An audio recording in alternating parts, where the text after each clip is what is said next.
How you doing? How you doing?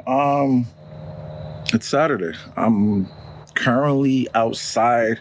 Just got finished doing a previous video earlier. And yeah, it's gorgeous. So what I want to actually convey to y'all is there's a lot of complaining out there. There's a lot of hoping and wishing. There's a lot of blaming, pointing the fingers at why you are not where you need to be at, mentally, spiritually, financially, just overall. And we don't have control over how we start. We don't have control over what family we are born into. We are not in control over the birthing aspect of our life. We are not control over anything in the beginning whatsoever. Okay, because that is left to him and the maker. Or sorry, basically your parents and the maker. With that being said, I want to touch bases on the journey and the finish line. Recently, I came out or unofficially came out and spoke on about I am back in school, basically educating myself on more financial endeavors, financial literacy, obtaining my MBA, list goes on, investments, portfolios, yada, yada, yada. And that's a prime example from beginning, journey, or middle, and end. I don't have control over how my beginning started, but I damn sure have control over how my journey and how my ending is going to look like. And once I realized that, it clicked. And hear me when I say this. I'm not saying that it's easy. I'm not saying that once you make that connection, like the world is going to open up and like show you a golden brick road. Maybe minus the golden brick road, depends on how you look at it. Once you stop blaming, feeling sorry for yourself, and stop playing the victim, like, well, because of X, Y, and Z, this is why I'm not where I need to be at, which that can be true. But what are you doing now? What are you doing to offset thing that happened to you 5, 6, 8, 20 years ago? Are you just repeating the cycle over and over again? And I get it. I am not ashamed to admit that my beginning wasn't the best. I'm also not ashamed to admit that I had no sense of direction in the beginning. And I'm not ashamed to admit that, my upbringing, which if I stayed in the environment, I wouldn't know that my environment wasn't the greatest. But first of all, I have to say my environment, not my upbringing with my mom, because she did an amazing job. The environment was it was different. It was the best that she could have done with the opportunities that she was given to, or that she was allowing to work for. And that's something that I don't fault her for. Like she did the best that she possibly can with the knowledge that she had. But that led me to operate in a very dark and negative place for a long period of time. I didn't see all the opportunities that I actually had. I didn't see all the people that was trying to help me. I didn't see anything. Let's just stop there. Like I didn't see a lot of great things until later. There was a lot of people and a lot of opportunity that I blew because I was repeating the past. I was stuck in, if I was given this opportunity, or if I was born in, this type of era, or if I was just more financially literate, like I could have did great things. No. There's people out there that has a network longer than Scottie Pippen arm. There's a person out there right now that have networks and financial literacy and opportunities, and they not doing anything with it. So it's not what is given to you. Is how you use whatever that it is given to you. And that's something that I learned over time. I learned to stop running away from what was given to me and use all my gifts, good and bad, to get me to the next level. Financial literacy is something that's very important to me. I was just talking with a young lady for the town. She came down and she was asking me what's important to me. Like, why do I do what I do? Like, what do you want to convey to the audience? And I told her a very political short version, but it's true. And it's basically, growing up, I didn't see me. I didn't see somebody that represent me in all the areas that I wanted to learn from financial literacy, from premise psychology, from, exercise science. Like, I didn't really see these people. I saw basketball players, I saw football players. Not for nothing, I saw drug dealers, a lot of drug dealers that look like me. I didn't really see respectable professions that I wanted to dive into that look like me, that represent me. And for the longest time, like, I was angry. I was really, really angry, especially like in the finance sector. I didn't really see nobody that, and when I say look like me, I mean normally look like me, not just black, just normal. There's a gentleman on social media now that I follow, and he goes by the Wall Street Trapper, and his thing, I guess tagline: Wall Street look like us. I love that. I love his story, and I love the fact that he's bringing the industry to people that probably are curious but don't have a general knowledge of how to get into it, or just don't know anything. And I digress on what I was saying. Excuse my phone. Let me go back to what the lady asked me when, I was talking to her. She was asking me why and what's the importance. And basically everything ties in.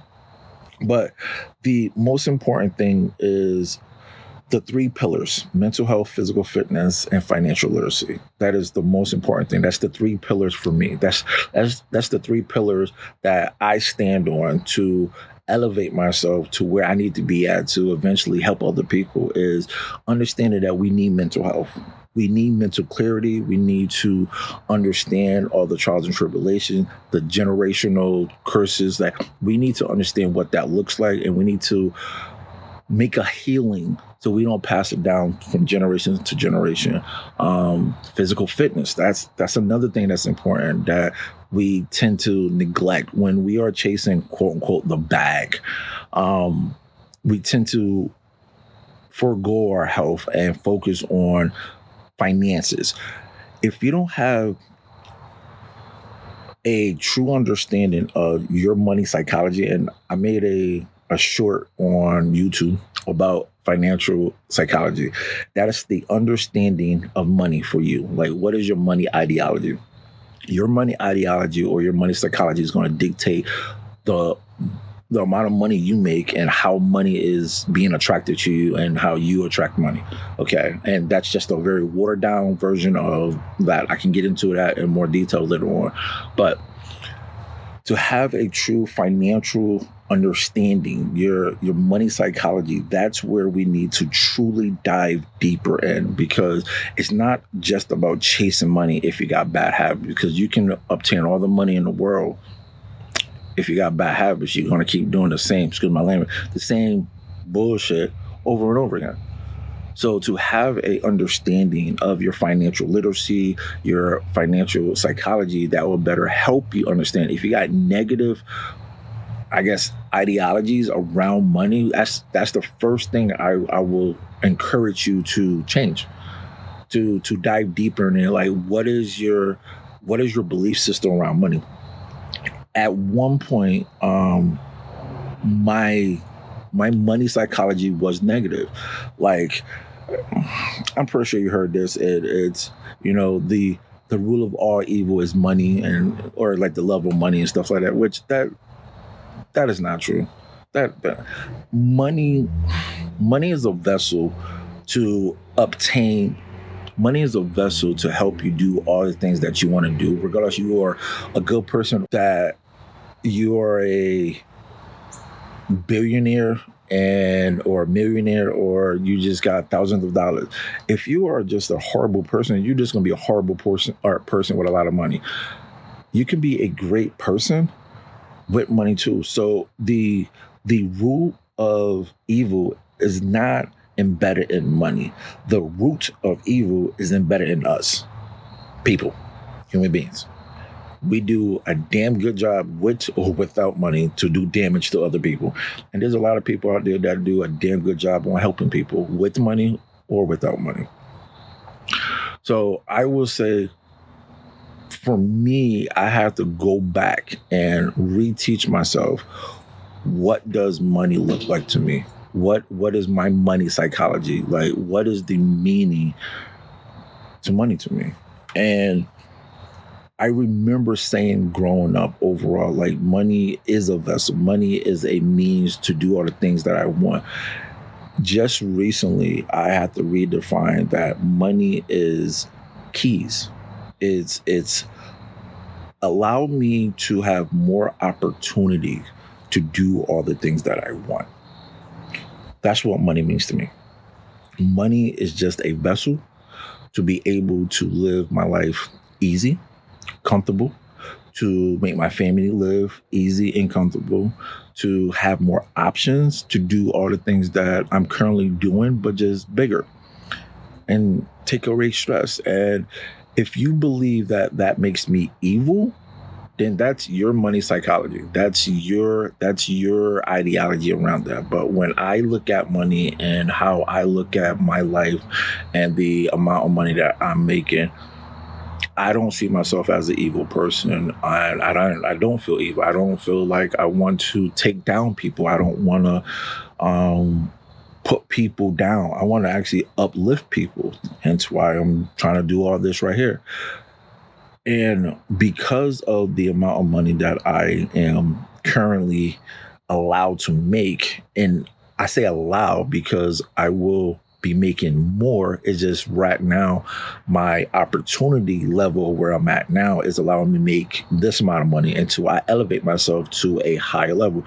You hear what I said. Where I'm at now, I'm making decent money, but the level that I'm on right now is allowing me to do only certain things. I want to do more things, so that means I need to basically make more money to be able to do more things on a different level. I'm in control of that. I'm in control of my life. I'm in control of my finances. I'm in control of my health. And I want to use that as the wrap up of what I'm trying to say is, we all have control over our destiny. We all have control over where we want to be at and how our life is going to play out. It's up to you to make it happen. Listen, my journey up to this point right now has not been easy. It wasn't sunshines and rainbows. I mean, nobody came down and be like, you know what? You're a good person. I see that you're doing very good things. You're trying to make your life better. On top of that, you're trying to make your family life better. You know what? I'm going to bless you with like $1 million. That would be awesome. That would be, I mean, a blessing in disguise. But unfortunately, that didn't happen. What did happen is I was given an opportunity to make more money so I can do more things. And the more that I position myself and be more positive and look at my life as a blessing, not a negative, the more blessings comes my way. And yeah, there's times that I might, get sad and angry and not see all the blessings. I mean, I'm only human, but I don't take anything for granted no more. I don't take life for granted. I don't take people for granted. I definitely don't take time for granted. And the more that I show positive gratitude to the life that I'm giving, I am given a blessing in return with the abundance of more opportunities to do all the things that I like to do. So positive affirmation works. I mean, a lot of people think like, oh, that's just basically bullshit. Whatever belief system that you want to believe in, I would say for me, it works. Positive affirmation on my family, my life, and everything else, it works.